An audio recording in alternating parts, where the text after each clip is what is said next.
ವಿಶ್ವದ ಈ ಶುಭ ದಿನಗಳಲ್ಲಿ ಪಾವನ ಸಂಗಮ ಕ್ಷಣಗಳಲ್ಲಿ ವಿಶ್ವದ ಈ ಶುಭ ದಿನಗಳಲ್ಲಿ ಪಾವನ ಸಂಗಮ ಕ್ಷಣಗಳಲ್ಲಿ ಅವತರಿಸಿ ಹೇ ಶಿವ ತಂದೆಯೇ ಅವತರಿಸಿ ಹೇ ಶಿವ ತಂದೆಯೇ ಸ್ವಾಗತ ನಿಮಗೆ ಸ್ವಾಗತ ಸ್ವಾಗತ ಶುಭ ಸ್ವಾಗತ ವಿಶ್ವದ ಈ ಶುಭ ದಿನಗಳಲ್ಲಿ ಪಾವನ ಸಂಗಮ ಕ್ಷಣಗಳಲ್ಲಿ ಅವತರಿಸಿ ಹೇ ಶಿವ ತಂದೆಯೇ ಸ್ವಾಗತ ನಿಮಗೆ ಸ್ವಾಗತ ಸ್ವಾಗತ ಶುಭ ಸ್ವಾಗತ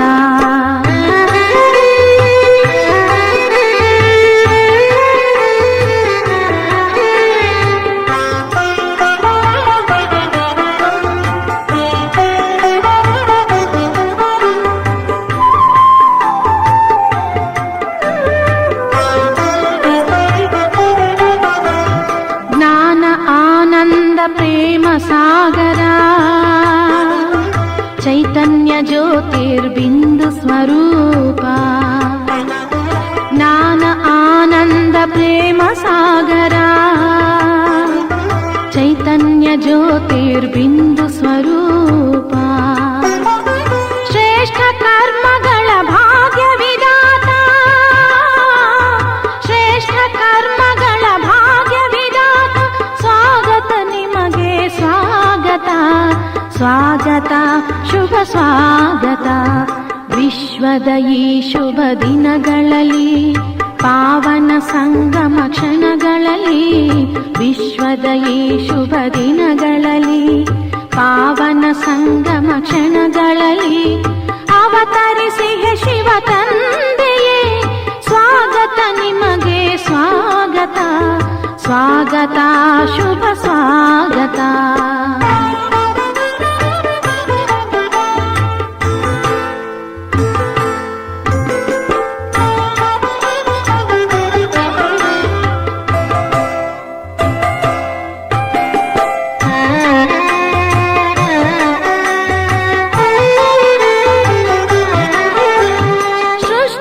ಪುನಃ ಪತಿತವಾಗಲು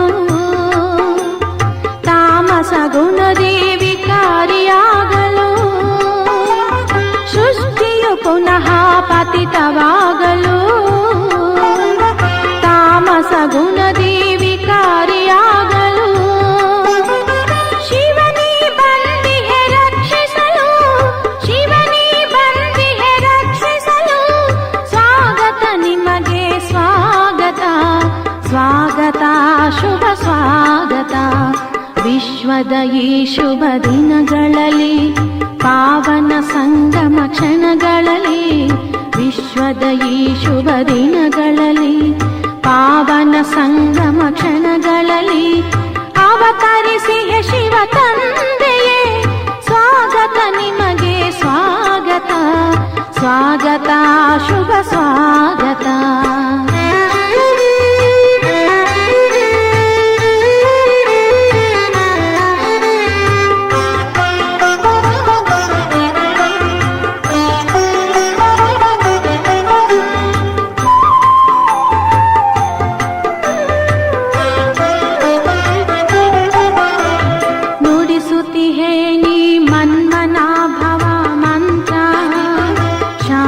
ಸುಖಕ್ಕೆ ಇದುವೇ ತಂತ್ರ ನುಡಿಸುತ್ತಿಹೇ ನೀ ಮನ್ಮನಾಭವ ಮಂತ್ರ ಶಾಂತಿ ಸುಖಕ್ಕೆ ಇದುವೇ ತಂತ್ರ ಗೀತಾ ಜ್ಞಾನವೇ ನವ ಸೃಷ್ಟಿಗೆ ಯಂತ್ರ ಶಿವಗೀತ ಜ್ಞಾನ ನವ ಸೃಷ್ಟಿಗೆ ಯಂತ್ರ ಸ್ವಾಗತ ನಿಮಗೆ ಸ್ವಾಗತ ಸ್ವಾಗತ ಶುಭ ಸ್ವಾಗತ ವಿಶ್ವದ ಈ ಶುಭ ದಿನಗಳಲ್ಲಿ ಪಾವನ ಸಂಗಮ ಕ್ಷಣಗಳಲ್ಲಿ ವಿಶ್ವದ ಈ ಶುಭ ದಿನಗಳಲ್ಲಿ ಪಾವನ ಸಂಗಮ ಕ್ಷಣಗಳಲ್ಲಿ ಅವತರಿಸಿ ಹೇ ಶಿವ ತಂದೆಯೇ ಅವತರಿಸಿ ಹೇ ಶಿವ ತಂದೆಯೇ ಸ್ವಾಗತ ನಿಮಗೆ ಸ್ವಾಗತ ಸ್ವಾಗತ ಶುಭ ಸ್ವಾಗತ ಸ್ವಾಗತ ನಿಮಗೆ ಸ್ವಾಗತ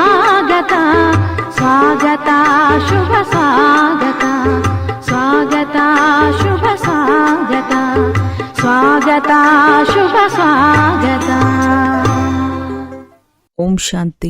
ಇಂದಿನ ದಿನಾಂಕ 21/4/2021. ಪ್ರಾರ್ಥ ಮುರಳಿ ಬಾಪ್ತಾದ ಮಧುಬನ. ಮಧುರ ಮಕ್ಕಳೇ, ಜ್ಞಾನ ಸಾಗರ ತಂದೆಯು ನೀವು ಮಕ್ಕಳ ಸನ್ಮುಖದಲ್ಲಿ ಜ್ಞಾನದ ನರ್ತನ ಮಾಡಲು ಬಂದಿದ್ದಾರೆ.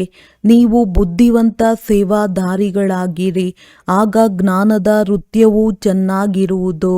ಪ್ರಶ್ನೆ: ಸಂಗಮ ಯುಗದಲ್ಲಿ ನೀವು ಮಕ್ಕಳು ಯಾವ ಹವ್ಯಾಸವನ್ನು ಮಾಡಿಕೊಳ್ಳುತ್ತೀರಿ? ಉತ್ತರ: ನೆನಪಿನಲ್ಲಿರುವ ಹವ್ಯಾಸ ಇದೇ ಆತ್ಮಿಕ ಹವ್ಯಾಸವಾಗಿದೆ.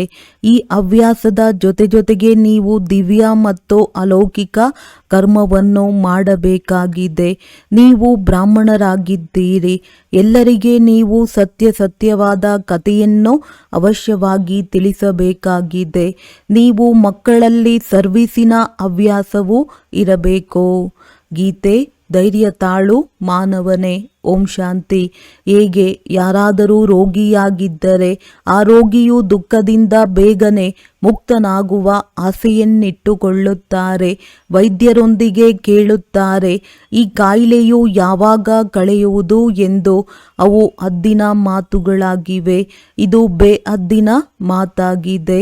ತಂದೆಯೇ ಬಂದು ಮಕ್ಕಳಿಗೆ ಸಲಹೆ ನೀಡುತ್ತಾರೆ. ಇದನ್ನಂತೂ ಮಕ್ಕಳು ತಿಳಿದುಕೊಂಡಿದ್ದೀರಿ. ಅವಶ್ಯವಾಗಿ ಇದು ಸುಖ ಮತ್ತು ದುಃಖದ ಆಟವಾಗಿದೆ. ಹಾಗೆ ಹೇಳುವುದಾದರೆ, ನೀವು ಮಕ್ಕಳಿಗೆ ಸತ್ಯಯುಗದಲ್ಲಿ ಹೋಗುವುದಕ್ಕಿಂತಲೂ ಹೆಚ್ಚು ಲಾಭವು ಇಲ್ಲಿದೆ. ನೀವು ತಿಳಿದುಕೊಂಡಿದ್ದೀರಿ, ಈ ಸಮಯದಲ್ಲಿ ನಾವು ಈಶ್ವರನ ಮಡಿಲಿನಲ್ಲಿದ್ದೇವೆ, ಈಶ್ವರಿಯ ಸಂತಾನರಾಗಿದ್ದೇವೆ. ಈ ಸಮಯದಲ್ಲಿ ನಮ್ಮದು ಬಹಳ ಶ್ರೇಷ್ಠಾತಿ ಶ್ರೇಷ್ಠ ಗುಪ್ತ ಮಹಿಮೆ ಆಗಿದೆ. ಮನುಷ್ಯ ಮಾತ್ರರು ತಂದೆಯನ್ನು ಶಿವ, ಈಶ್ವರ, ಭಗವಂತನೆಂದು ಹೇಳುತ್ತಾರೆ, ಆದರೆ ಅರಿತುಕೊಂಡಿಲ್ಲ. ಕೇವಲ ಕರೆಯುತ್ತಿರುತ್ತಾರೆ. ಡ್ರಾಮಾ ಅನುಸಾರವೇ ಈ ರೀತಿಯಾಗಿದೆ. ಜ್ಞಾನ ಮತ್ತು ಅಜ್ಞಾನ ದಿನ ಮತ್ತು ರಾತ್ರಿ ಆಡುತ್ತಾ ಬರುತ್ತಾರೆ. ಆದರೆ ತಮೋ ಪ್ರಧಾನ ಬುದ್ಧಿಯವರು ಈ ರೀತಿಯಾಗಿ ಬಿಟ್ಟಿದ್ದಾರೆ. ತಮ್ಮನ್ನು ತಮೋ ಪ್ರಧಾನರೆಂದು ತಿಳಿದುಕೊಳ್ಳುವುದೇ ಇಲ್ಲ.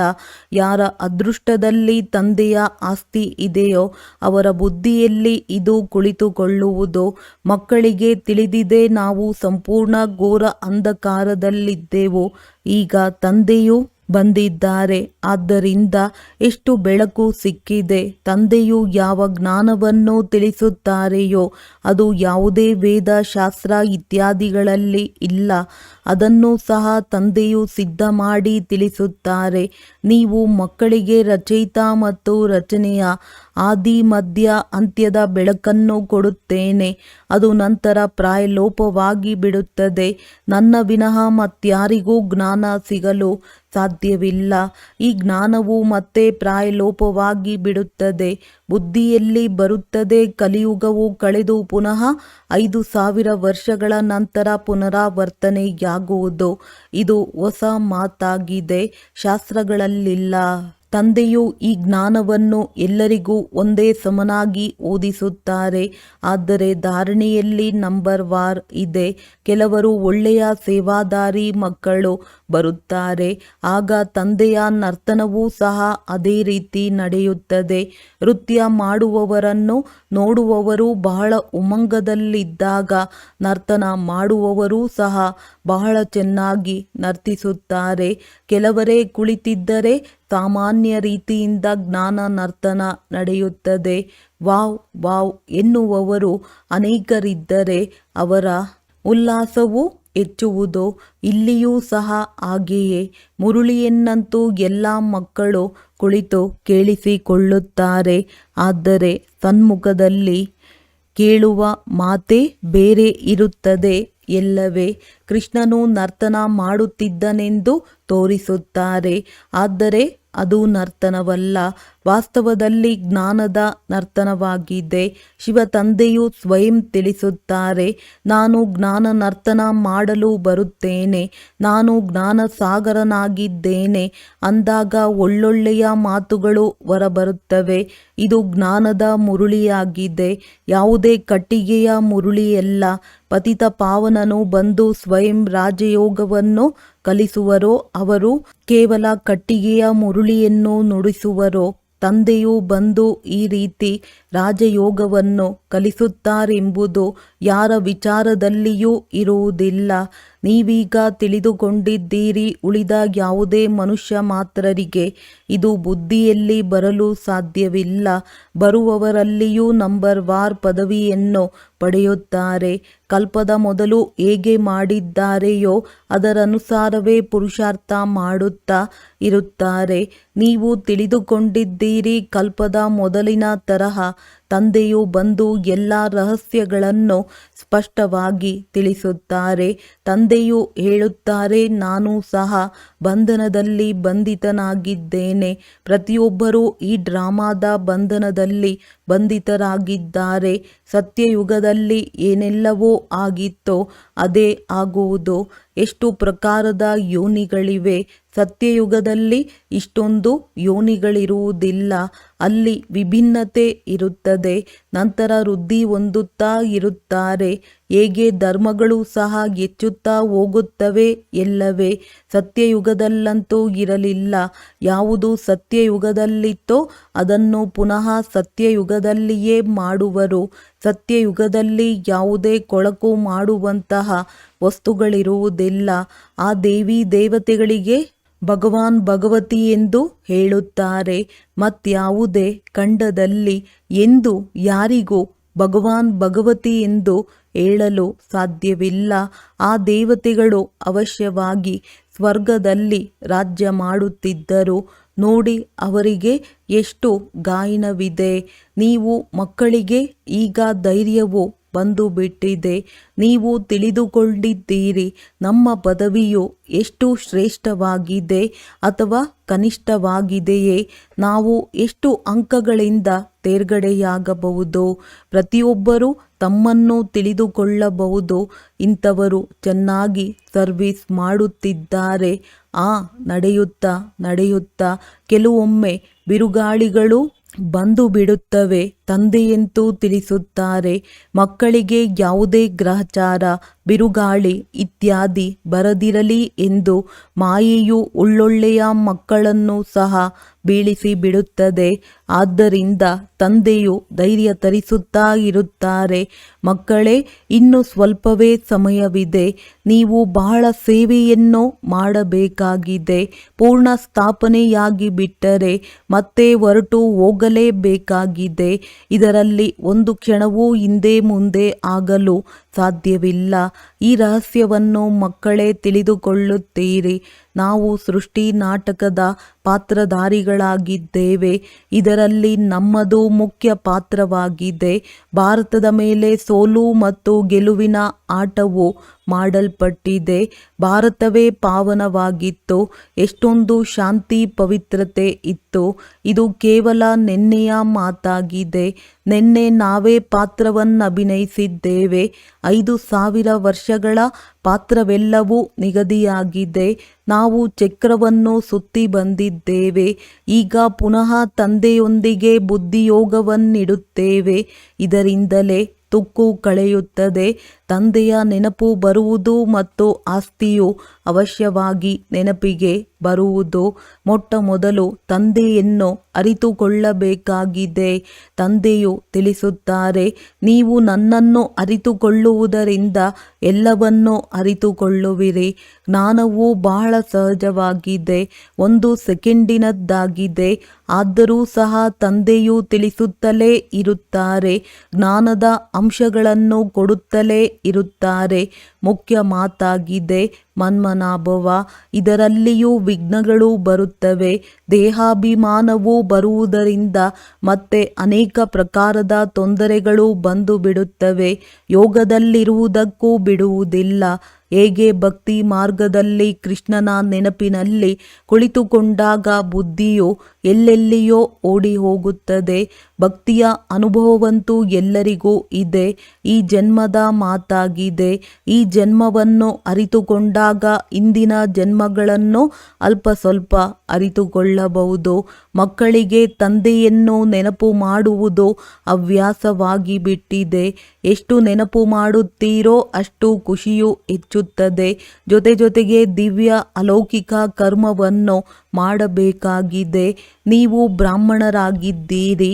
ಸತ್ಯನಾರಾಯಣನ ಕಥೆಯನ್ನು, ಅಮರ ಕಥೆಯನ್ನು ನೀವು ತಿಳಿಸುತ್ತೀರಿ. ಮೂಲ ಮಾತು ಒಂದೇ ಆಗಿದೆ. ಅದರಲ್ಲಿ ಎಲ್ಲವೂ ಬಂದು ಬಿಡುತ್ತದೆ.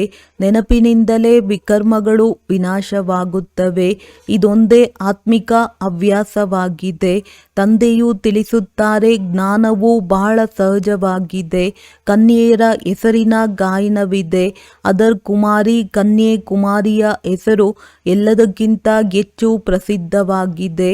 ಅವರಿಗೆ ಯಾವುದೇ ಬಂಧನವಿರುವುದಿಲ್ಲ. ಆ ಪತಿಯಂತೂ ವಿಕಾರಿಯನ್ನಾಗಿ ಮಾಡಿಬಿಡುತ್ತಾರೆ. ಆದರೆ ಈ ತಂದೆಯು ಸ್ವರ್ಗದಲ್ಲಿ ಹೋಗುವುದಕ್ಕಾಗಿ ಶೃಂಗರಿಸುತ್ತಾರೆ. ಮಧುರ ಸಾಗರದಲ್ಲಿ ಕರೆದುಕೊಂಡು ಹೋಗುತ್ತಾರೆ. ತಂದೆಯು ತಿಳಿಸುತ್ತಾರೆ, ಈ ಹಳೆಯ ಪ್ರಪಂಚವನ್ನು ಹಳೆಯ ದೇಹ ಸಹಿತವಾಗಿ ಸಂಪೂರ್ಣ ಮರೆತು ಬಿಡಿ. ಆತ್ಮವು ಹೇಳುತ್ತದೆ, ನಾವು 84 ಜನ್ಮಗಳನ್ನು ಪೂರ್ಣ ಮಾಡಿದ್ದೇವೆ. ಈಗ ಪುನಃ ನಾವು ತಂದೆಯಿಂದ ಪೂರ್ಣ ಆಸ್ತಿಯನ್ನು ತೆಗೆದುಕೊಳ್ಳುತ್ತೇವೆ ಎಂದು ಸಾಹಸವನ್ನು ಇಡುತ್ತೇವೆ. ಆದರೂ ಮಾಯೆಯೊಂದಿಗೆ ಯುದ್ಧವಂತೂ ಇದೆ. ಮೊಟ್ಟ ಮೊದಲಿಗೆ ಈ ಬ್ರಹ್ಮ ತಂದೆ ಇದ್ದಾರೆ. ಇವರ ಬಳಿ ಮಾಯೆಯ ಹೆಚ್ಚು ಬಿರುಗಾಳಿಗಳು ಬರುತ್ತವೆ. ಅನೇಕರು ಹೋಗಿ ಬಾಬಾ ನಮಗೆ ಈ ರೀತಿ ಆಗುತ್ತದೆ ಎಂದು ಹೇಳುತ್ತಾರೆ. ಅದಕ್ಕೆ ತಂದೆಯು ತಿಳಿಸುತ್ತಾರೆ, ಮಕ್ಕಳೇ, ಹೌದು ಮಕ್ಕಳೇ, ಈ ಬಿರುಗಾಳಿಗಳಂತೂ ಬಂದೇ ಬರುತ್ತವೆ. ಇವೆಲ್ಲವೂ ಮೊದಲು ನನ್ನ ಬಳಿ ಬರುತ್ತವೆ. ಎಲ್ಲರೂ ಅಂತಿಮದಲ್ಲಿಯೇ ಕರ್ಮಾತೀತ ಸ್ಥಿತಿಯನ್ನು ಹೊಂದುವರು. ಇದೇನು ಹೊಸ ಮಾತಲ್ಲ. ಕಲ್ಪದ ಮೊದಲು ಆಗಿತ್ತು. ನಾಟಕದಲ್ಲಿ ಪಾತ್ರವನ್ನಭಿನಯಿಸಿದ್ದೀರಿ. ಈಗ ಹಿಂತಿರುಗಿ ಮನೆಗೆ ಹೋಗುತ್ತೀರಿ. ಇದು ಚೈತನ್ಯ ನಾಟಕವಾಗಿದೆ. ಮಕ್ಕಳಿಗೆ ತಿಳಿದಿದೆ, ಈ ಹಳೆಯ ಪ್ರಪಂಚವು ನರಕವಾಗಿದೆ. ಈ ಲಕ್ಷ್ಮೀನಾರಾಯಣರು ಶಿರಸಾಗರದಲ್ಲಿದ್ದರು ಎಂದು ಹೇಳಿ ಇವರಿಗೆ ಎಷ್ಟೋ ಒಳ್ಳೊಳ್ಳೆಯ ಮಂದಿರಗಳನ್ನು ಕಟ್ಟಿಸುತ್ತಾರೆ. ಮೊಟ್ಟ ಮೊದಲು ಮಂದಿರವನ್ನು ಕಟ್ಟಿಸುವಾಗ ಸರೋವರವನ್ನು ಮಾಡಿ ವಿಷ್ಣುವಿನ ಮೂರ್ತಿಯನ್ನು ಕೂರಿಸಿರಬೇಕು. ಬಹಳ ಒಳ್ಳೊಳ್ಳೆಯ ಚಿತ್ರಗಳನ್ನು ಮಾಡಿ ಪೂಜೆ ಮಾಡುತ್ತಿದ್ದರು. ಆ ಸಮಯದಲ್ಲಂತೂ ಎಲ್ಲವೂ ಬಹಳ ಅಗ್ಗವಾಗಿತ್ತು. ಈ ಬಾಬಾರವರು ಎಲ್ಲವನ್ನೂ ನೋಡಿದ್ದಾರೆ. ಅವಶ್ಯವಾಗಿ ಈ ಭಾರತವು ಎಷ್ಟೊಂದು ಪವಿತ್ರ ಶಿರಸಾಗರವಾಗಿತ್ತು. ಹಾಲು ತುಪ್ಪದ ನದಿಗಳು ಹರಿಯುತ್ತಿತ್ತು. ಅಂದರೆ ಅಲ್ಲಿನ ಸಮೃದ್ಧಿಯನ್ನು ಮಹಿಮೆ ಮಾಡಿದ್ದಾರೆ. ಸ್ವರ್ಗದ ಹೆಸರು ಹೇಳುತ್ತಿದ್ದಂತೆಯೇ ಬಾಯಲ್ಲಿ ನೀರು ಬರುತ್ತದೆ. ನೀವು ಮಕ್ಕಳಿಗೆ ಈಗ ಜ್ಞಾನದ 3ನೇ ನೇತ್ರವೂ ಸಿಕ್ಕಿದೆ. ಆದ್ದರಿಂದ ಅರಿವು ಮೂಡಿದೆ. ಬುದ್ಧಿಯು ತನ್ನ ಮನೆಗೆ ಹೊರಟು ಹೋಗುತ್ತದೆ. ನಂತರ ಸ್ವರ್ಗದಲ್ಲಿ ಬರುತ್ತೇವೆ. ಅಲ್ಲಿ ಎಲ್ಲವೂ ಹೊಸದಾಗಿರುವುದು. ಈ ಬಾಬಾರವರು ಶ್ರೀನಾರಾಯಣನ ಮೂರ್ತಿಯನ್ನು ನೋಡಿ ಬಹಳ ಖುಷಿ ಪಡುತ್ತಿದ್ದರು. ಬಹಳ ಪ್ರೀತಿಯಿಂದ ಇಟ್ಟುಕೊಳ್ಳುತ್ತಿದ್ದರು. ನಾನೇ ಈ ರೀತಿಯಾಗುತ್ತೇನೆ ಎಂಬುದು ಇವರಿಗೆ ತಿಳಿದಿರಲಿಲ್ಲ. ಈ ಜ್ಞಾನವಂತೂ ಈಗ ತಂದೆಯಿಂದ ಸಿಕ್ಕಿದೆ. ನಿಮಗೆ ಬ್ರಹ್ಮಾಂಡ ಮತ್ತು ಸೃಷ್ಟಿ ಚಕ್ರದ ಆದಿ ಮಧ್ಯ ಅಂತ್ಯದ ಜ್ಞಾನವಿದೆ. ನಾವು ಹೇಗೆ ಚಕ್ರವನ್ನು ಸುತ್ತುತ್ತೇವೆ, ತಂದೆಯು ನಮಗೆ ರಾಜಯೋಗವನ್ನು ಕಲಿಸುತ್ತಿದ್ದಾರೆ ಎಂಬುದೆಲ್ಲವನ್ನು ತಿಳಿದುಕೊಂಡಿದ್ದೀರಿ. ನೀವು ಮಕ್ಕಳಿಗೆ ಬಹಳ ಖುಷಿ ಇರಬೇಕು. ಇನ್ನು ಸ್ವಲ್ಪವೇ ಸಮಯವಿದೆ. ಶರೀರಕ್ಕೆ ಒಂದಲ್ಲ ಒಂದು ಆಗುತ್ತಿರುತ್ತದೆ. ನಿಮ್ಮದು ಇದು ಅಂತಿಮ ಜನ್ಮವಾಗಿದೆ. ಡ್ರಾಮಾ ಪ್ಲಾನ್ ಅನುಸಾರ ಈಗ ನಿಮ್ಮ ಸುಖದ ದಿನಗಳು ಬರುತ್ತಿದೆ. ನೀವು ನೋಡುತ್ತಿದ್ದೀರಿ, ವಿನಾಶವು ಸನ್ಮುಖದಲ್ಲಿ ನಿಂತಿದೆ. ನಿಮಗೆ ಮೂರನೇ ನೇತ್ರ ಸಿಕ್ಕಿದೆ. ಮೂಲವತನ, ಸೂಕ್ಷ್ಮವತನ, ಸ್ಥೂಲವತನವನ್ನು ಚೆನ್ನಾಗಿ ಅರಿತುಕೊಂಡಿದ್ದೀರಿ. ಈ ಸ್ವದರ್ಶನ ಚಕ್ರವು ನಿಮ್ಮ ಬುದ್ಧಿಯಲ್ಲಿ ಸುತ್ತುತ್ತಿರುತ್ತದೆ. ಖುಷಿಯಾಗುತ್ತದೆ. ಈ ಸಮಯದಲ್ಲಿ ನಮಗೆ ಬೇಹದ್ದಿನ ತಂದೆಯು ಶಿಕ್ಷಕನಾಗಿ ಓದಿಸುತ್ತಾರೆ. ಆದರೆ ಹೊಸ ಮಾತಾಗಿರುವ ಕಾರಣ ಪದೇ ಪದೇ ಮರೆತು ಹೋಗುತ್ತೀರಿ. ಇಲ್ಲವಾದರೆ ಬಾಬಾ ಎಂದು ಹೇಳಿದೊಡನೆಯೇ ಖುಷಿಯ ನಶೆ ಏರಿಬಿಡಬೇಕು. ರಾಮತೀರ್ಥರು ಶ್ರೀಕೃಷ್ಣನ ಭಕ್ತರಾಗಿದ್ದರು. ಕೃಷ್ಣನ ದರ್ಶನಕ್ಕಾಗಿ ಎಷ್ಟೊಂದು ಪರಿಶ್ರಮ ಪಡುತ್ತಿದ್ದರು. ಅವರಿಗೆ ಸಾಕ್ಷಾತ್ಕಾರವಾಯಿತು ಮತ್ತು ಖುಷಿಯಾಯಿತು. ಆದರೆ ಅದರಿಂದೇನಾಯಿತು? ಏನೂ ಸಿಗಲಿಲ್ಲ. ಇಲ್ಲಂತೂ ನೀವು ಮಕ್ಕಳಿಗೆ ಖುಷಿಯೂ ಇದೆ, ಏಕೆಂದರೆ 21 ಜನ್ಮಗಳಿಗಾಗಿ ನಾವು ಇಷ್ಟು ಶ್ರೇಷ್ಠ ಪದವಿಯನ್ನು ಪಡೆಯುತ್ತೇವೆಂದು ನಿಮಗೆ ತಿಳಿದಿದೆ. ಮುಕ್ಕಾಲು ಭಾಗ ನೀವು ಸುಖಿಯಾಗಿರುತ್ತೀರಿ. ಒಂದು ವೇಳೆ ಸುಖ ದುಃಖವು ಸರಾಸರಿ ಇದ್ದರೂ ಸಹ ಲಾಭವಿಲ್ಲ. ನೀವು 3 ಭಾಗ ಸುಖದಲ್ಲಿರುತ್ತೀರಿ. ನಿಮ್ಮಂತಹ ಸುಖವನ್ನು ಮತ್ಯಾರೂ ನೋಡಲು ಸಾಧ್ಯವಿಲ್ಲ. ನಿಮಗಾಗಿ ಅಪಾರ ಸುಖವಿದೆ. ಮಹಾನ್ ಸುಖದಲ್ಲಿ ದುಃಖದ ಬಗ್ಗೆ ತಿಳಿಯುವುದೇ ಇಲ್ಲ. ಸಂಗಮದಲ್ಲಿ ನೀವು ಎರಡನ್ನೂ ತಿಳಿದುಕೊಳ್ಳುತ್ತೀರಿ. ನಾವೀಗ ದುಃಖದಿಂದ ಸುಖದಲ್ಲಿ ಹೋಗುತ್ತಿದ್ದೇವೆ. ಮುಖವು ದಿನದ ಕಡೆಯೂ ಮತ್ತು ಕಾಲು ರಾತ್ರಿಯ ಕಡೆಯೂ ಇದೆ. ಈ ಪ್ರಪಂಚವನ್ನು ಕಾಲಿನಿಂದ ಒದೆಯಬೇಕು, ಅರ್ಥಾತ್ ಬುದ್ಧಿಯಿಂದ ಮರೆಯಬೇಕಾಗಿದೆ. ಆತ್ಮಕ್ಕೆ ಗೊತ್ತಿದೆ, ಈಗ ಹಿಂತಿರುಗಿ ಮನೆಗೆ ಹೋಗಬೇಕಾಗಿದೆ. ಬಹಳ ಪಾತ್ರವನ್ನಭಿನಯಿಸಿದ್ದೀರಿ. ಹೀಗೆ ತನ್ನ ಜೊತೆ ಮಾತನಾಡಿಕೊಳ್ಳಬೇಕಾಗಿದೆ. ಈಗ ತಂದೆಯನ್ನು ಎಷ್ಟು ನೆನಪು ಮಾಡುವಿರೋ ಅಷ್ಟೇ ತುಕ್ಕು ಕಳೆಯುವುದು.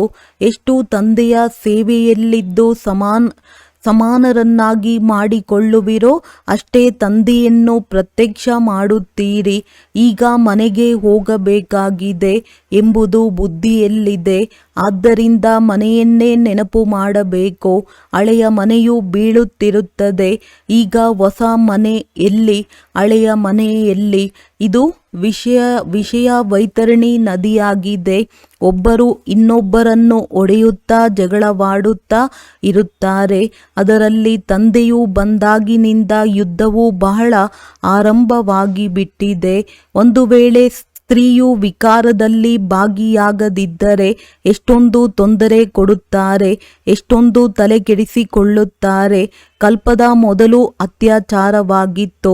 ಅದು ಈಗಿನ ಮಾತು ಗಾಯನ ಮಾಡಲ್ಪಟ್ಟಿದೆ. ನೋಡುತ್ತೀರಿ, ಎಷ್ಟೊಂದು ಕೂಗುತ್ತಾರೆ. ಸೃಷ್ಟಿ ನಾಟಕದ ಅದೇ ಪಾತ್ರವು ಅಭಿನಯಿಸಲ್ಪಡುತ್ತಿದೆ. ಇದು ತಂದೆಗೆ ಗೊತ್ತು ಮತ್ತು ಮಕ್ಕಳಿಗೆ ಗೊತ್ತು, ಮತ್ಯಾರಿಗೂ ಗೊತ್ತಿಲ್ಲ. ಮುಂದೆ ಹೋದಂತೆ ಎಲ್ಲರೂ ತಿಳಿದುಕೊಳ್ಳುವರು. ಪತಿತ ಪಾವನ ಸರ್ವರ ಸದ್ಗತಿ ದಾತನು ತಂದೆಯಾಗಿದ್ದಾರೆಂದು ಆಡುತ್ತಾರೆ. ನೀವು ಇದನ್ನು ಯಾರಿಗೆ ಬೇಕಾದರೂ ತಿಳಿಸಬಲ್ಲಿರಿ. ಭಾರತವು ಸ್ವರ್ಗ ಮತ್ತು ನರಕ ಹೇಗಾಗುತ್ತದೆ ಎಂಬುದನ್ನು ತಾವು ಬಂದರೆ ನಿಮಗೆ ಇಡೀ ವಿಶ್ವದ ಚರಿತ್ರೆ ಭೂಗೋಳವನ್ನು ನಾವು ತಿಳಿಸುತ್ತೇವೆ. ಈ ಬೇಹದ್ದಿನ ಚರಿತ್ರೆ ಭೂಗೋಳವು ಈಶ್ವರನಿಗೆ ಗೊತ್ತು ಮತ್ತು ಈಶ್ವರನ ಮಕ್ಕಳಾದ ನಿಮಗೆ ಗೊತ್ತು. ಪವಿತ್ರತೆ, ಸುಖ, ಶಾಂತಿಯು ಹೇಗೆ ಸ್ಥಾಪನೆಯಾಗುತ್ತದೆ ಎಂಬ ಚರಿತ್ರೆ ಭೂಗೋಳವನ್ನು ಅರಿತುಕೊಳ್ಳುವುದರಿಂದ ನೀವು ಮತ್ತೆಲ್ಲವನ್ನು ಅರಿತುಕೊಳ್ಳುವಿರಿ. ಬೇಹದ್ದಿನ ತಂದೆಯಿಂದ ನೀವು ಅವಶ್ಯವಾಗಿ ಬೇಹದ್ದಿನ ಆಸ್ತಿಯನ್ನು ತೆಗೆದುಕೊಳ್ಳುವಿರಿ. ಇದನ್ನು ಬಂದು ತಿಳಿದುಕೊಳ್ಳಿ. ಭಾಷಣದ ವಿಷಯಗಳು ಬಹಳಷ್ಟಿವೆ. ನೀವು ಮಕ್ಕಳ ಬುದ್ಧಿಯೇ ಈಗ ಸಂಪನ್ನವಾಗಿ ಬಿಟ್ಟಿದೆ. ಎಷ್ಟೊಂದು ಖುಷಿಯ ನಶೆ ಏರುತ್ತದೆ. ಸಂಪೂರ್ಣ ಜ್ಞಾನವು ನೀವು ಮಕ್ಕಳ ಬಳಿ ಇದೆ. ಜ್ಞಾನಪೂರ್ಣ ತಂದೆಯಿಂದ ಜ್ಞಾನವು ಸಿಗುತ್ತಿದೆ. ಮತ್ತೆ ನಾವೇ ಹೋಗಿ ಲಕ್ಷ್ಮೀನಾರಾಯಣರಾಗುತ್ತೇವೆ. ನಂತರ ಸತ್ಯಯುಗದಲ್ಲಿ ಈ ಜ್ಞಾನವೇನೂ ಇರುವುದಿಲ್ಲ. ತಿಳಿದುಕೊಳ್ಳುವ ಎಷ್ಟೊಂದು ಗುಹ್ಯ ಮಾತುಗಳಾಗಿವೆ. ಮಕ್ಕಳು ಏಣಿಯನ್ನು ಬಹಳ ಚೆನ್ನಾಗಿ ತಿಳಿದುಕೊಂಡಿದ್ದೀರಿ ಅಂದಾಗ ಈ ಚಕ್ರವು 84 ಜನ್ಮಗಳದ್ದಾಗಿದೆ. ಈಗ ಮನುಷ್ಯರಿಗೂ ಸಹ ಸ್ಪಷ್ಟ ಮಾಡಿ ತಿಳಿಸಬೇಕಾಗಿದೆ. ಈಗ ಇದಕ್ಕೆ ಸ್ವರ್ಗ ಅಥವಾ ಪಾವನ ಪ್ರಪಂಚವೆಂದು ಹೇಳುವುದಿಲ್ಲ. ಸತ್ಯಯುಗವೇ ಬೇರೆ, ಕಲಿಯುಗವೇ ಬೇರೆಯಾಗಿದೆ. ಈ ಚಕ್ರವು ಹೇಗೆ ಸುತ್ತುತ್ತದೆ ಎಂಬುದನ್ನು ತಿಳಿಸಲು ಬಹಳ ಸಹಜವಾಗಿದೆ. ತಿಳುವಳಿಕೆಯು ಬಹಳ ಚೆನ್ನಾಗಿದೆ. ಆದರೆ ಪುರುಷಾರ್ಥ ಮಾಡಿ ನೆನಪಿನ ಯಾತ್ರೆಯಲ್ಲಿ ಇರಬೇಕು. ಇದು ಬಹಳ ಮಕ್ಕಳಿಂದ ಆಗುತ್ತಿಲ್ಲ. ಒಳ್ಳೆಯದು. ಮಧುರಾತಿ ಮಧುರ ಅಗಲಿ ಹೋಗಿ ಮರಳಿ ಸಿಕ್ಕಿರುವ ಮಕ್ಕಳ ಪ್ರತಿ ಮಾತ್ಪಿತಾ ಬಾಪ್ದಾದಾರವರ ನೆನಪು, ಪ್ರೀತಿ ಹಾಗೂ ಸುಪ್ರಭಾತ. ಆತ್ಮಿಕ ಮಕ್ಕಳಿಗೆ ಆತ್ಮಿಕ ತಂದೆಯ ನಮಸ್ತೆ. ಧಾರಣೆಗಾಗಿ ಮುಖ್ಯ ಸಾರ. ಈ ಹಳೆಯ ದೇಹ ಮತ್ತು ಪ್ರಪಂಚವನ್ನು ಬುದ್ಧಿಯಿಂದ ಮರೆತು ತಂದೆ ಮತ್ತು ಮನೆಯನ್ನು ನೆನಪು ಮಾಡಬೇಕಾಗಿದೆ. ಸದಾ ಇದೇ ಖುಷಿಯಲ್ಲಿರಿ. ಈಗ ನಮ್ಮ ಸುಖದ ದಿನಗಳು ಬಂದಿತೆಂದರೆ ಬಂದಿತು. ಜ್ಞಾನಪೂರ್ಣ ತಂದೆಯಿಂದ ಸಿಕ್ಕಿರುವ ಜ್ಞಾನವನ್ನು ಸ್ಮರಣೆ ಮಾಡಿ ಬುದ್ಧಿಯನ್ನು ಸಂಪನ್ನವನ್ನಾಗಿ ಇಟ್ಟುಕೊಳ್ಳಬೇಕಾಗಿದೆ. ದೇಹಾಭಿಮಾನದಲ್ಲಿ ಬಂದು ಎಂದು ಯಾವುದೇ ಪ್ರಕಾರದ ಗುಟುಕರಿಸಬಾರದು. ವರದಾನ: ಸದಾ ಏಕರಸ ಸ್ಥಿತಿಯ ಆಸನದಲ್ಲಿ ಕುಳಿತಿರುವಂತಹ ಬಾಪ್ ದಾದಾರವರ ಹೃದಯ ಸಿಂಹಾಸನಧಾರಿ ಭವ. ಅತ್ಯಂತ ಶ್ರೇಷ್ಠವಾದ ಸಿಂಹಾಸನವೆಂದರೆ ಬಾಪ್ ದಾದಾರವರ ಹೃದಯ ಸಿಂಹಾಸನಧಾರಿ ಆಗುವುದಾಗಿದೆ. ಆದರೆ ಈ ಸಿಂಹಾಸನದಲ್ಲಿ ಕುಳಿತುಕೊಳ್ಳುವುದಕ್ಕಾಗಿ ಅಚಲ, ಅಡೋಲ, ಏಕರಸ ಸ್ಥಿತಿಯ ಸಿಂಹಾಸನವಿರಬೇಕು. ಒಂದು ವೇಳೆ ಈ ಸ್ಥಿತಿಯ ಸಿಂಹಾಸನದಲ್ಲಿ ಸ್ಥಿತರಾಗದಿದ್ದರೆ ಬಾಪ್ ದಾದಾರವರ ಹೃದಯವೆಂಬ ಸಿಂಹಾಸನದಲ್ಲಿಯೂ ಸ್ಥಿತರಾಗಲು ಸಾಧ್ಯವಿಲ್ಲ. ಇದಕ್ಕಾಗಿ ತಮ್ಮ ಭ್ರುಕುಟಿಯ ಸಿಂಹಾಸನದಲ್ಲಿ ಅಕಾಲ ಮೂರ್ತಿಯಾಗಿ ಸ್ಥಿತರಾಗಿ ಬಿಡಿ. ಈ ಸಿಂಹಾಸನದಿಂದ ಮತ್ತೆ ಮತ್ತೆ ಏರುಪೇರಾಗಬಾರದು. ಇದರಿಂದ ಬಾಪ್ ದಾದಾರವರ ಹೃದಯ ಸಿಂಹಾಸನದಲ್ಲಿ ಕುಳಿತುಕೊಳ್ಳಲು ಸಾಧ್ಯವಾಗುವುದು. ಸ್ಲೋಗನ್: ಶುಭ ಚಿಂತನೆಯ ಮೂಲಕ ನಕಾರಾತ್ಮಕವನ್ನು ಸಕಾರಾತ್ಮಕದಲ್ಲಿ ಪರಿವರ್ತನೆ ಮಾಡಿರಿ. ಅವ್ಯಕ್ತ ಸೂಚನೆ: ಮಹಾನರಾಗಲು ಮಧುರತೆ ಮತ್ತು ನಮ್ರತೆಯ ಗುಣ ಧಾರಣೆ ಮಾಡಿ. ಬ್ರಹ್ಮ ತಂದೆ ತಮ್ಮ ಪ್ರತಿ ಮಗುವಿನ ಚೆಹರೆಯಲ್ಲಿ ಒಂದು ಸದಾ ಆತ್ಮೀಯತೆಯ ಮುಗುಳ್ನಗೆಯನ್ನು ನೋಡಲು ಬಯಸುತ್ತಾರೆ ಮತ್ತು ಇನ್ನೊಂದು ಮುಖದಿಂದ ಸದಾ ಮಧುರ ಮಾತುಗಳನ್ನು ಕೇಳಲು ಬಯಸುತ್ತಾರೆ. ಒಂದು ಶಬ್ದವು ಮಧುರತೆ ಇಲ್ಲದೆ ಇರಬಾರದು.